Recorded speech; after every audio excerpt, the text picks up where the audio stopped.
प्रिय विद्यार्थियों, आज अपने टॉपिक है वह अपन ने राजपूतों की उत्पत्ति के संबंध में पढ़ा था। उसमें अपन ने गुर्जर प्रतिहार वंश का है वो पढ़ लिया। अब आज पढ़ेंगे अपन चौहान वंश। चौहान वंश, चौहान वंश के बारे में पढ़ेंगे। आपको वीडियो अच्छा लगा है तो आप वीडियो को शेयर करेंगे और सब्सक्राइब करेंगे, इससे अधिक से अधिक है वह पढ़ने वालों को फायदा मिल सके। चौहानों के बारे में पढ़ेंगे तो चौहानों की कई शाखा। सबसे पहले अपन पढ़ेंगे शाकंभरी के चौहान वंश। शाकंभरी, सांभर, सपाद लक्ष, ये सपाद लक्ष के चौहान वंश, इनके बारे में अध्ययन करेंगे।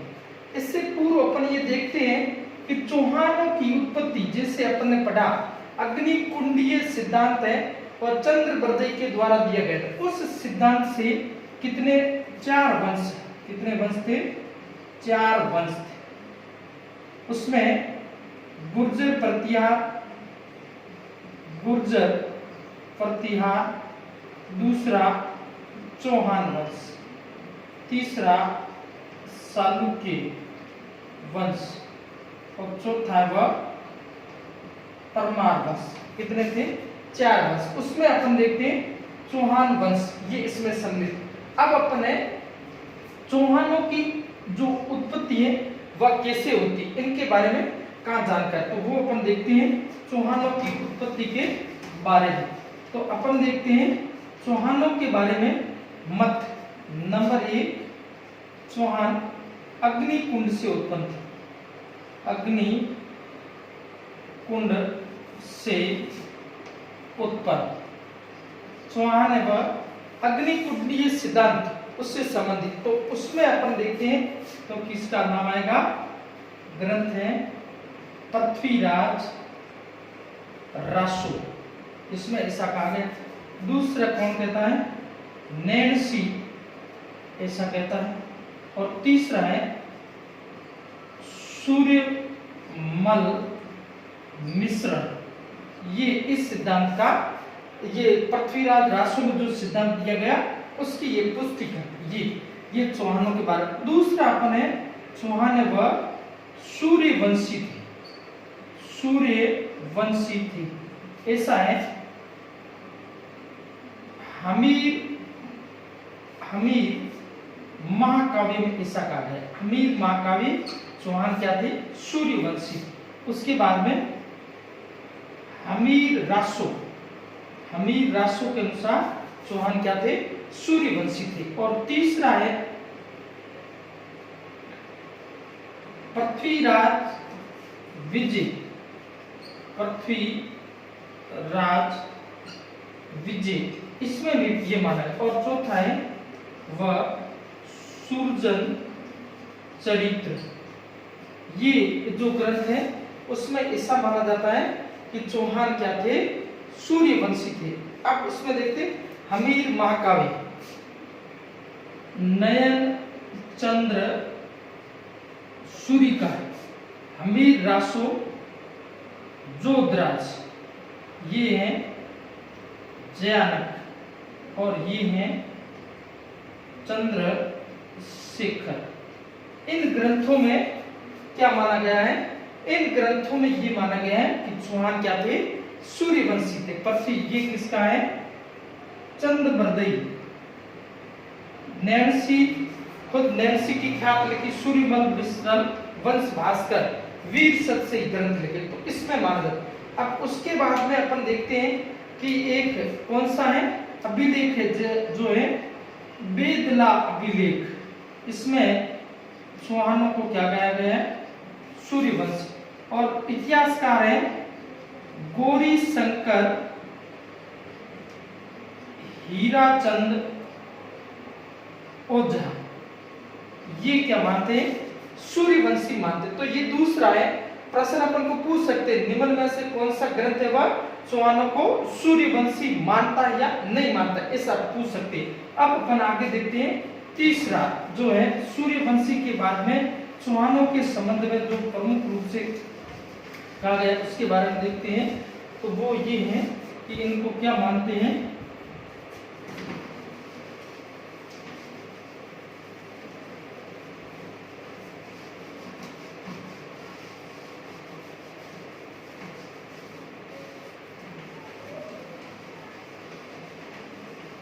आगे अपन देखते हैं। तो चौहानों के संबंध में ये माना जाता है कि ये क्या थे, इंद्र के वंशज थे। तीसरा, चौहानों के बारे में ये किसके, इंद्र के वंशज, ऐसा माना जाता है, इंद्र के वंशज। ऐसा है वह सेवाड़ी अभिलेख में माना जाता है। इसमें सेवाड़ी अभिलेख, इस अभिलेख में, सेवाड़ी अभिलेख में क्या माना जाता है कि ये है इंद्र के वंशज, ऐसा माना जाता है। उसके बाद में अपन देखते हैं कि ये है चौहान है वह 4 नंबर, अपन ये तीसरा हो गया 4 नंबर, ये ब्राह्मण थे, ऐसा कौन मानता है, चौहान है वह ब्राह्मण थे। तो कौन है, डॉक्टर दशरथ शर्मा, दशरथ शर्मा, इनको क्या मानते हैं, ब्राह्मण मानते। उसके बाद में अपन देखते हैं गोपीनाथ शर्मा भी इनको क्या मानते हैं, ब्राह्मण मानते। डॉक्टर गोपीनाथ शर्मा, ये भी इनको ब्राह्मण मानते। उसके बाद में कायम खां रासो, इसमें भी क्या माना गया है, ब्राह्मण। और दूसरा है चंद्रावती अभिलेख, इसमें क्या माना गया है, ब्राह्मण माना गया। ये चौहानों के संबंध में ब्राह्मण मानते। अब उसके बाद में 5 नंबर चौहान है वह चंद्रवंशीय थे, चंद्रवंशीय थे, ऐसी जानकारी चंद्रवंशीय थे ऐसी है हास्य अभिलेख में मिलती है, हास्य अभिलेख। और दूसरा है अचलेश्वर मंदिर अभिलेख, ये यहां से जानकारी मिलती। तो ये अपन को प्रमुख रूप से ये चौहान है, इनके बारे में जानकारी मिलती है कि इनकी जो उत्पत्ति से किस सिद्धांत से संबंधित है, कैसा बताया गया उसके बारे में। अब अपन आगे देखते हैं इनके बारे में। तो अपन देखते हैं चौहानों का मूल प्रदेश कहाँ, ये रहने वाले कहाँ के थे चौहान, कभी पूछते हैं इनकी मूल प्रदेश कौन सा, उससे संबंधित प्रश्न आपको पूछ सकते। तो अपन देखते हैं इनके मूल प्रदेश के बारे में। मूल प्रदेश, चौहानों का मूल प्रदेश है उसके बारे में। तो इसमें अपन देखते हैं कि ये प्रारंभ में चौहानों को है वह बिजोलिया शिलालेख, बिजोलिया शिलालेख, चौहानों की वंशावली, चौहानों की वंशावली, हमीर महाकाव्य, हमीर महाकाव्य। और उसके बाद में अपन देखते हैं इसमें इन बिजोलिया शिलालेख, चौहानों की वंशावली, हमीर महाकाव्य और है प्रबंध कोश। इनमें चौहानों का मूल प्रदेश है वह क्या बताया है, सांभर बताया, सांभर या सपात लक्ष्य, ये प्रदेश इनका मूल प्रदेश ये बताया है। अब उसके बाद में अपन देखते हैं कुछ प्रदेश दूसरा, जैसे ग्रंथ है पृथ्वीराज विजय, पृथ्वीराज विजय काव्यम, शब्द कल्पद्रुम। और तीसरा है लाडलू अभिलेख। इनमें इनका प्रदेश है वह क्या, चौहानों का जो मूल प्रदेश है वह इनके बारे में बताया गया ये है जांगल प्रदेश, जांगल प्रदेश, बीकानेर आसपास का प्रदेश। दूसरा इनका जो बताया गया है शाकंभरी या सांभर, और इसकी जो राजधानी है सांभर या शाकंभरी, यहाँ की राजधानी इसकी क्या बताई गई है अहिछत्रपुर नागौर, ये इसकी राजधानी। ऐसा कहा मिलता है पृथ्वीराज विजय महाकाव्य में, शब्द कल्पद्रुम में और लार्दू अभिलेख में ये जानकारी मिलती है कि चौहान है जो मूल कहां से थे, जांगल शाकंभरी या अहिछत्रपुर के रहने वाले थे, ऐसी जानकारी मिलती है। अब अपन आगे देखते हैं। ऐसा कहा गया है कि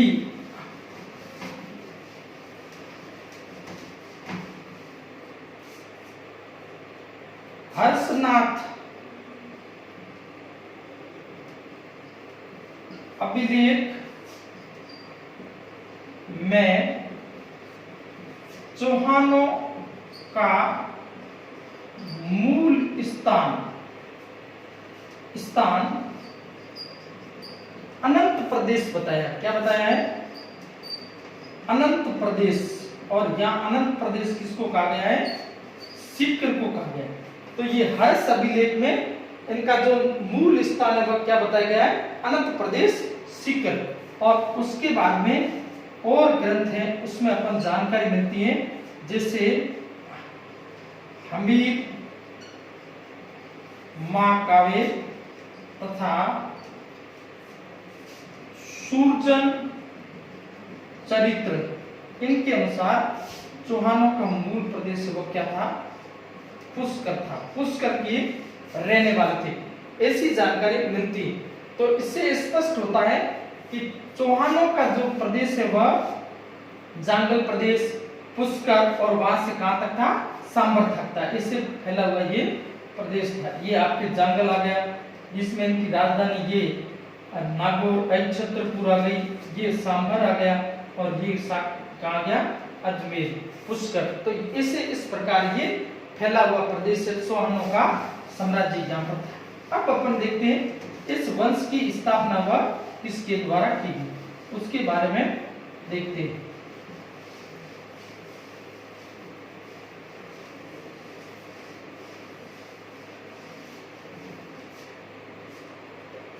अब है संस्थापक। चौहान वंश की स्थापना किसने की, संस्थापक के बारे में। तो अपन देखते हैं इसमें चौहानों की जो स्थापना है, संस्थापक है वह किसको माना जाता है वासुदेव। और कब है 551 ईस्वी में इस वंश की स्थापना की थी वासुदेव ने। 551 ईस्वी में चौहान वंश की स्थापना की थी।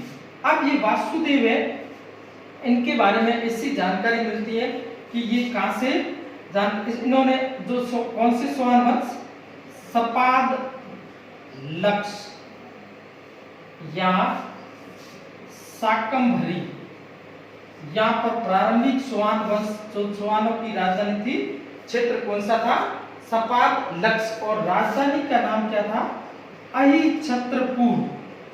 अहिछत्रपुर इसको क्या बनाया राजधानी। अहिछत्रपुर कौन सा क्षेत्र है नागौर का क्षेत्र, इसको राजधानी बनाया गया। और स्थापना किसने की वासुदेव ने। और वासुदेव को सांबर झील का निर्माता भी माना जाता है। सांबर झील का निर्माता वासुदेव है, ऐसी जानकारी कहां मिलती है बिजोलिया शिलालेख। बिजोलिया शिलालेख, बिजोलिया शिलालेख, बिजोलिया शिलालेख में ये जानकारी मिलती है कि सांबर झील का निर्माता वह किसको बताया गया है वासुदेव को बताया गया। तो ये इसमें अपने को जानकारी मिलती है सांबर झील का निर्माता ये बताया। अब उसके बाद में इसके जो शासक है वह कौन बनता है उसके बारे में देखते हैं। तो संस्थापक आपको पूछ सकते हैं चौहान वंश की स्थापना किसने की थी। चौहान वंश की स्थापना वह वासुदेव के द्वारा की गई। अब दूसरा पर प्रमुख शासक इसमें देखते हैं अज्जेयपाल। अज्जेयपाल और अज्जेयपाल के द्वारा 7वीं शताब्दी, 7वीं शताब्दी में अजयपाल ने अजयमेरु दुर्ग की स्थापना की। अजयमेरु दुर्ग, जिसे क्या कहते हैं, तारागढ़ दुर्ग। तारागढ़ दुर्ग किसने बनाया था? अजयपाल ने बनाया था, ऐसी जानकारी मिलती। अब उसके बाद में अपन देखते हैं कि बिजोलिया शिलालेख में, बिजोलिया शिलालेख में जो है सामंत नाम के चौहान शासक का जानकारी मिलती, जिसको वत्स गोत्रीय प्रवस कहा गया है, ऐसी जानकारी मिलती है। अब उसके बाद में अपन देखते हैं इसमें प्रमुख रूप से जो शासक होते हैं उनके बारे में। सबसे पहले यहाँ अपन देखते हैं चौहान व किसके सामंत थे? गुर्जर प्रतिहारों के शासक सामंत थे। तो यहाँ अपन एक शासक देते हैं दुर्लभ राज। दुर्लभ राज, ये दुर्लभ राज है, ये गुर्जर प्रतिहार वंश, अपन ने पढ़ा है गुर्जर प्रतिहार वंश से पूर्व गुर्जर प्रतिहार वंश, गुर्जर प्रतिहार वंश के शासक वत्सराज प्रथम का सेनापति था और बंगाल अभियान का नेतृत्व किया था इसने। तो ये ऐसा प्रश्न पूछ सकते हैं कि इसका जो कौन है? दुर्लभ राज है। अब दूसरा अपन देखते हैं इसमें, इसके बाद में जो शासक बनता है गुवक प्रथम, ये किसका है? गुर्जर प्रतिहार वंश के, गुर्जर प्रतिहार वंश के नागभट्ट द्वितीय, नागभट्ट द्वितीय का सामंत था। नागभट्ट द्वितीय का सामंत कौन था? गुप्त। और इसी ने ही हर्षनाथ मंदिर का निर्माण करवाया। सीकर में हर्षनाथ मंदिर का निर्माण किसने करवाया था? गुवक प्रथम। और गुर्जर प्रतिहार वंश का नागभट्ट द्वितीय का सामंत कौन था? गुवक। और इसका जो पुत्र है उसका नाम है गुवक प्रथम और या गुवक द्वितीय। और इस गुवक द्वितीय ने अपनी पुत्री का विवाह गुर्जर प्रतिहार वंश के शासक भोज प्रथम, जिसको इतिहास में क्या कहते हैं? महिर भोज के नाम से भी जाना जाता है। और इसको ग्वालियर अभिलेख में क्या कहा गया? आदि वराह। और दौलतपुर लेख में प्रभास के नाम से भी इसको जाना जाता। उसके साथ अपनी पुत्री का विवाह किसने किया था? गुवक द्वितीय ने किया। तो ये यहां तक अपन देखते हैं। उसके बाद में अपन यहाँ पर देखते हैं तो यह शासक कौन बनता है? यह शासक है वह चंदन राज। चंदन राज, ये चंदन राज शासक बनता है।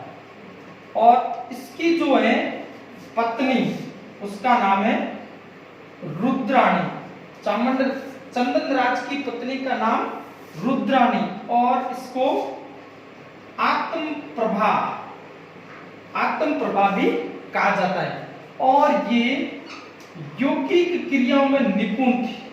यौगिक क्रियाओं में निपुण थी, ये यौगिक क्रियाओं में निपुण थी चंदन राज की पत्नी रुद्राणी। और आत्म प्रभा जिसका नाम था। अब अपन आगे देखते हैं इसमें शासक बनता है वह, इसके बाद में वाकपति प्रथम। वाकपति प्रथम, वाकपति राज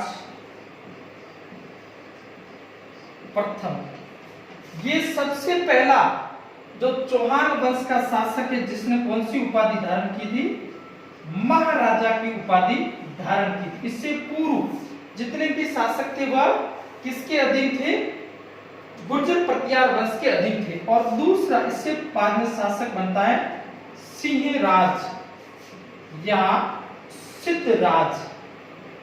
सिंहराज, सिद्धराज ये महाराजा धीराज की उपाधि धारण करता है। महाराजा धीराज की उपाधि कौन धारण करता है? सिंहराज, सिद्धराज। अब आगे अपन देखते हैं इनके गुर्जर प्रतिहार वंश का सबसे अधिक जो संघर्ष है वह किसके साथ में होता है? चालुक्यों के साथ में। इनका सबसे अधिक संघर्ष है वह किसके साथ होता है? चालुक्यों के साथ में होता है। सबसे अधिक है चालुक्यों के साथ में होता है। चालुक्यों के साथ में इनका संघर्ष सबसे अधिक होता है। तो यहां देखते हैं अपने विग्रहराज द्वितीय।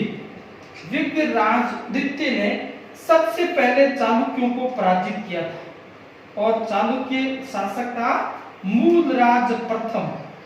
मूलराज प्रथम, मूलराज प्रथम को पराजित किसने किया था? विग्रहराज द्वितीय ने। चालुक्य वंश का शासक था, उसको पराजित किया था। और उसके बाद में अपन यहां देखते हैं तो इस वंश के जो शासक होते हैं उनमें प्रमुख रूप से अपन देखते हैं तो शासकों में दुर्लभराज द्वितीय, दुर्लभराज द्वितीय। दुर्लभराज द्वितीय ने दुर्लभ मेरु, दुर्लय मेरु,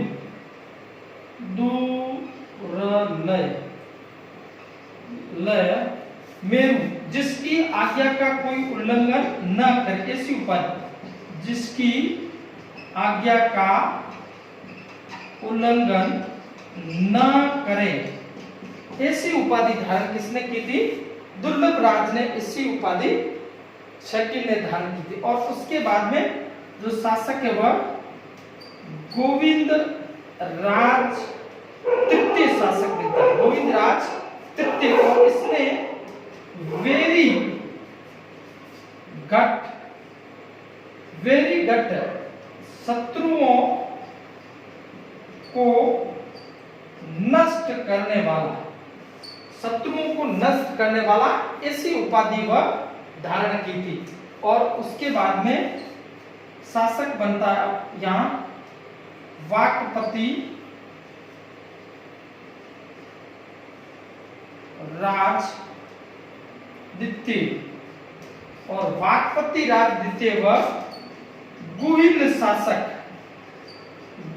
शासक अंबा प्रसाद को पराजित करता है।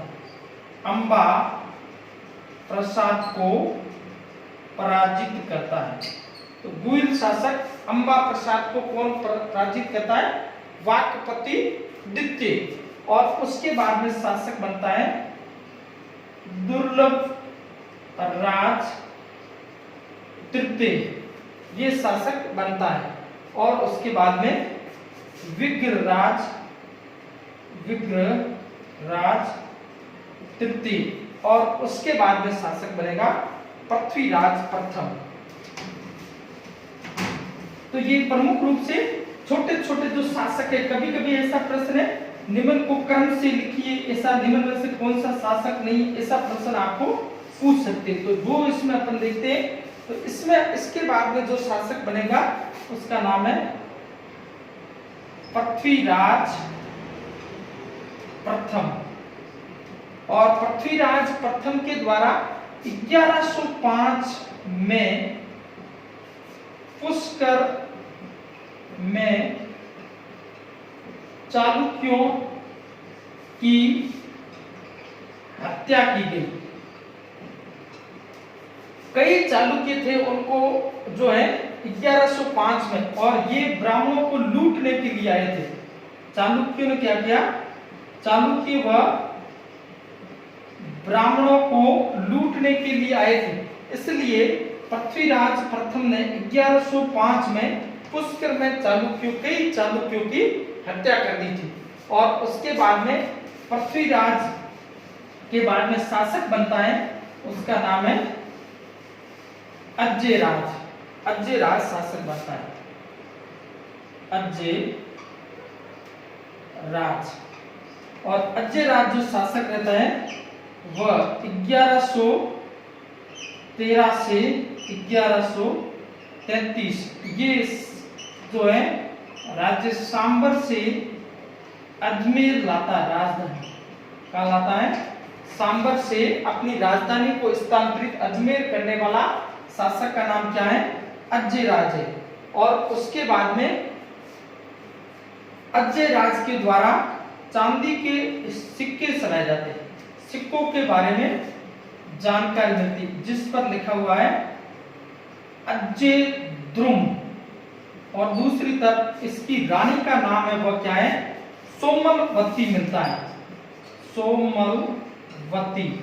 सिक्कों पर इसकी रानी का नाम मिलता है। और अजमेर शहर की स्थापना 1113 ईस्वी में अजमेर की स्थापना किसने की थी? अज्यराज के द्वारा की गई थी। अब आगे अपन देखते हैं अज्यराज के बाद में शासक बनता वह अर्णोराज। अर्णोराज है ये शासक बनता है।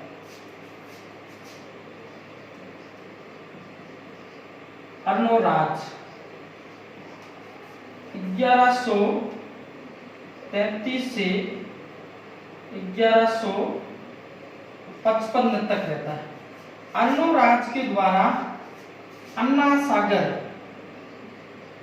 सागर झील का निर्माण करवाया जाता है अजमेर में। आप प्रश्न पूछ सकते हैं अन्ना सागर झील का निर्माण किसने करवाया था? अर्णोराज ने। दूसरा है पुष्कर में वराह मंदिर का निर्माण करवाया जाता है। आपको प्रश्न पूछ सकते हैं पुष्कर में वराह मंदिर का निर्माण किसने कराया था? अर्णोराज के द्वारा करवाया। और इसके दरबार में 2 जैन विद्वान रहते थे, जैन विद्वान जिनका नाम है देवघोष तथा धर्मघोष। ये 2 है विद्वान है वह इसके दरबार में रहते थे। और इसकी हत्या वह इसके पुत्र जगदेव ने कर दी थी। और उसके बाद में 1155 से 58 तक शासक कौन रहता है? जगदेव। और जगदेव के बाद में शासक आपके यहां पर बन जाएगा विग्रहराज चतुर्थ। कौन सबसे प्रतापी चौहान वंश का शासक है? उसका नाम है विग्रहराज चतुर्थ। और अब अपन देखते हैं शासक विग्रहराज चतुर्थ। ये विग्रहराज चतुर्थ। अब विग्रहराज चतुर्थ के बारे में इसको क्या कहा जाता है? कवि बांधव भी कहते हैं। प्रश्न पूछ सकते हैं आपको किस शासक को कवि बांधव के नाम से जाना जाता है? कौन सा है? विग्रहराज चतुर्थ चौहान वंश का। इसके दरबार में जो एक साहित्यकार रहता था सोमदेव। और सोमदेव के द्वारा कौन सा ग्रंथ लिखा गया? ललित विग्रहराज। ललित विग्रहराज ये ग्रंथ किसने लिखा था? सोमदेव ने लिखा। और इसके दरबार में नरपति नालव इसने लिखा था बीसलदेव रासो ये ग्रंथ लिखा गया। और ये विग्रहराज चतुर्थ। और विग्रहराज चतुर्थ ने नाटक लिखा था जिसका नाम है हरिकेली। प्रश्न कहीं से भी पूछा जाता कौन सा है? हरि। और इसका जो विग्रहराज चतुर्थ है इसका जो है काल है उसको क्या कहते हैं? श्रवण काल। चौहानों का श्रवण काल कहा जाता है। चौहानों का श्रवण काल के नाम से धन। और इसके बारे में जानकारी कहां मिलती है?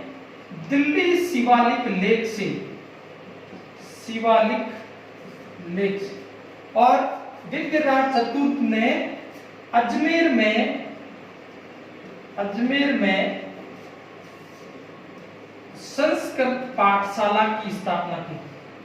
संस्कृत पाठशाला स्थापित किया और इस पाठशाला को किसके द्वारा तोड़ दिया गया था? कुतुबुद्दीन ऐबक द्वारा। कुतुबुद्दीन ऐबक द्वारा इसे तोड़कर इसके स्थान पर 2.5 दिन के झोपड़े,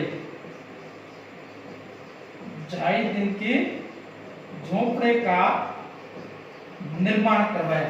2.5 दिन के झोपड़े का निर्माण किसने करवाया था? कुतुबुद्दीन ऐबक के द्वारा। और संस्कृत पाठशालाएं विग्रहराज चतुर्थ ने बनाई थी उसके स्थान पर। और ऐसा कहा जाता है, कोई कुछ इतिहासकार ऐसा कहते हैं इसका निर्माण वह 2.5 दिन के अंदर करवाया था, इसलिए इसको क्या कहते हैं?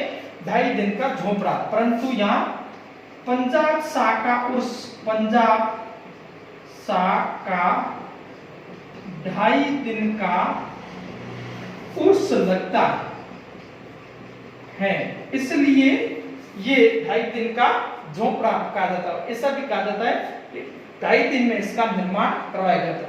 और ये कौन सा? विग्रहराज चतुर्थ के बाद।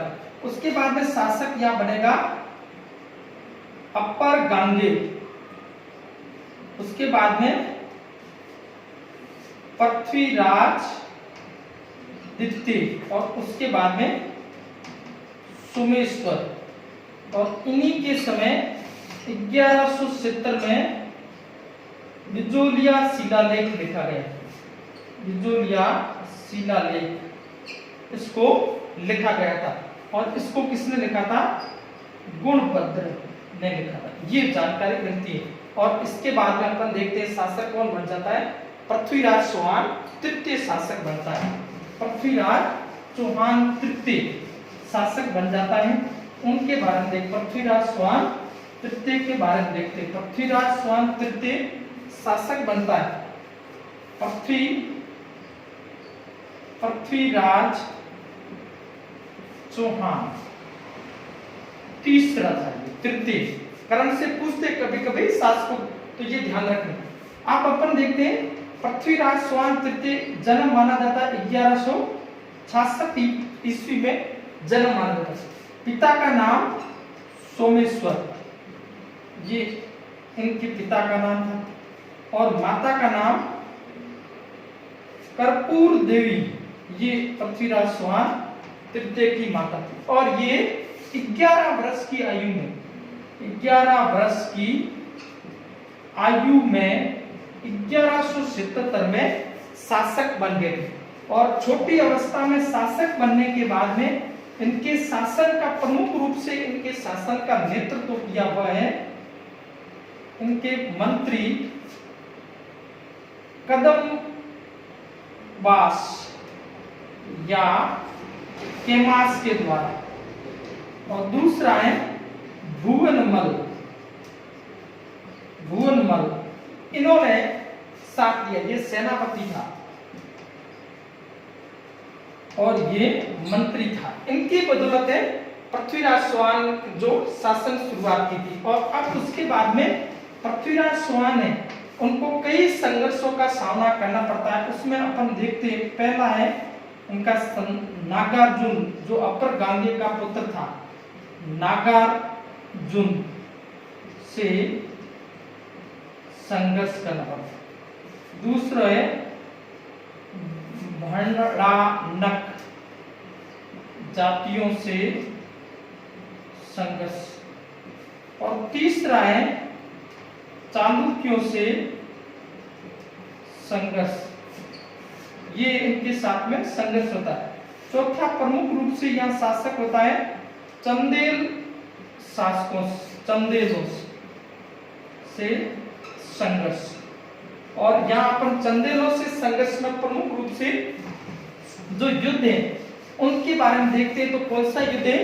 तो ये इसमें अपन देखते हैं 1182 में एक युद्ध हुआ था। उस युद्ध का नाम है क्या है? महोबा का युद्ध। महोबा का युद्ध। और इस युद्ध में जो शासक था चंदेल परमारदी देव या परमल, इसको पराजित किसने किया था?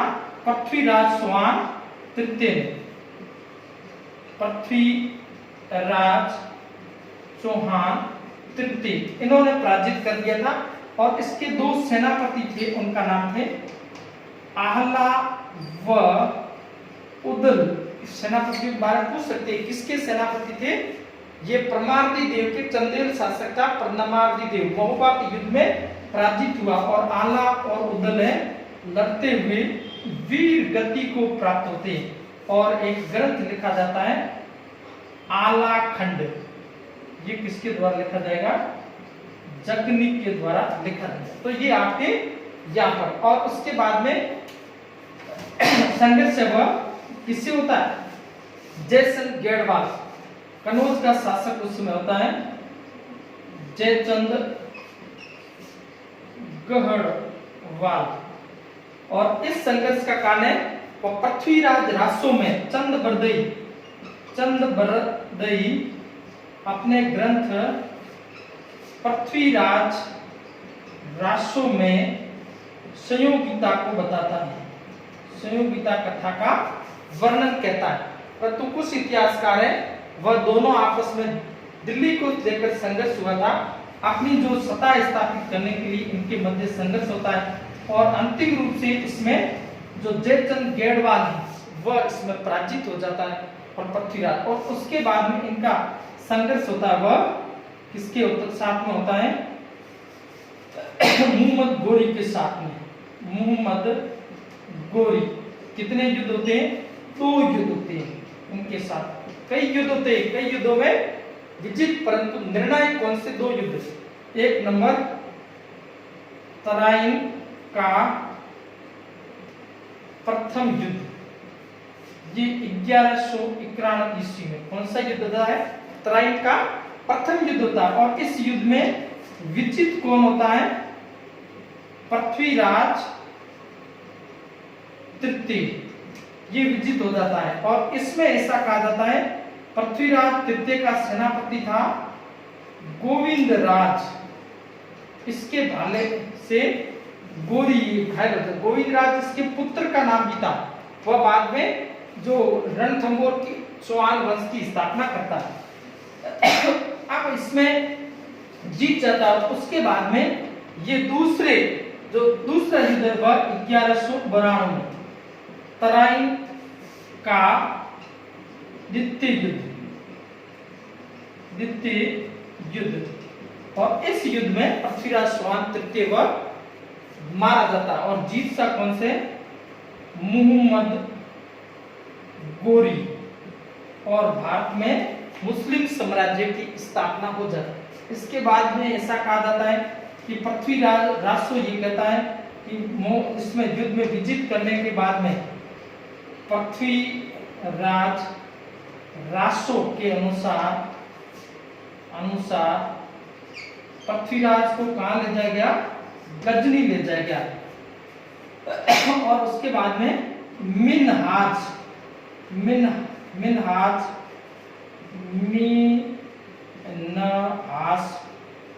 सिराज तबकात ए नासिरी में कहता है कहां ले जाया गया? सिरसा। और उसके बाद में हसन निजामी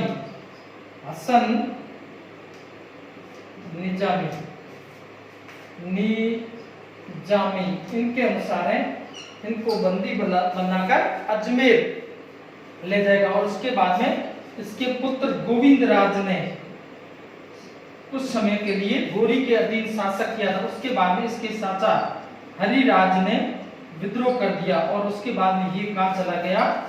रणथंबोर चला गया। और उसमें अपन बाद में पृथ्वीराज चौहान तृतीय को किस नाम से जानते हैं? राय पिथौरा भी कहा जाता है। इतिहास में किस नाम से?